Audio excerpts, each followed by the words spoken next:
தலைவர் படத்தில் நீங்கள் ஆக்டிங் பண்ணுறீங்களா இல்லை கோரியோ பண்ணுறீங்களா? இல்லை, அது ஒரு சம்பவம் இருக்குது. எப்படி வேணா இருக்கலாம், கோரியோகிராஃபியும் இருக்கலாம், எப்படி வேணா இருக்கலாம். வந்துட்டு பெரிய சம்பவம் இருக்குது படத்தில். ஹலோ ஃப்ரெண்ட்ஸ், வீடியோ கிளிப் பார்த்துருப்பீங்க. இந்த ஒரு வீடியோ பார்த்தீங்கன்னா ரீசெண்டாக சாண்டி அவர்கள் ஒரு யூடியூப் சேனலுக்கு கொடுத்த ஒரு இன்டர்வியூ. இந்த ஒரு இன்டர்வியூவில் பார்த்தீங்கன்னா விக்ரம் படத்தில் ஒரு பாட்டுக்கு பார்த்தீங்கன்னா கொரியோகிராஃப் பண்ணியிருப்பீங்க. அதே போல் லியோ படத்தில் ஆக்டராகவும் வந்திருப்பீங்க. ஸோ இப்போ தலைவர் 171 படத்தில் நீங்கள் இருக்கீங்களா அப்படின்னு கேட்டதுக்கு கண்டிப்பாக தலைவர் 171 படத்தில் வேறு லெவல் சம்பவம் இருக்குது அப்படிங்கிற மாதிரி சொல்லியிருக்காரு.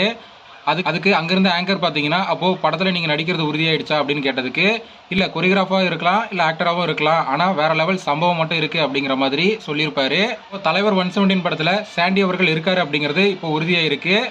இன்னும் யார் யாரெல்லாம் இந்த படத்தில் நடிக்க போகிறாங்க அப்படிங்கிற அப்டேட் பார்த்தீங்கன்னா அடுத்தடுத்து வெளியாக போகுது. இந்த படத்தோட டைட்டில் டீசர் பார்த்தீங்கன்னா ஏப்ரல் 22 ரிலீஸ் ஆக போகுது. ஸோ படத்தோட டைட்டிலை வச்சு படம் எல்சிவா இல்லை நான் எல்சிவா அப்படிங்கிறது தெரிய வந்துடும். ஓகே ஃப்ரெண்ட்ஸ், தலைவர் 171 படத்தில் சாண்டி அவர்கள் இருக்காரு அப்படிங்கிறது உறுதியாக இருக்குது. ஸோ இதை பற்றி உங்களோட ஒப்பீனியன் என்ன அப்படிங்கிறத கமெண்ட்டில் சொல்லுங்கள். இந்த வீடியோ பிடிச்சிருந்தா லைக் பண்ணுங்கள், ஷேர் பண்ணுங்கள். இது போன்ற சினிமா செய்திகளை தெரிந்து கொள்ள நம்ம சேனலை சப்ஸ்கிரைப் பண்ணி சப்போர்ட் பண்ணுங்கள். அடுத்த ஒரு வீடியோவில் பார்க்கலாம்.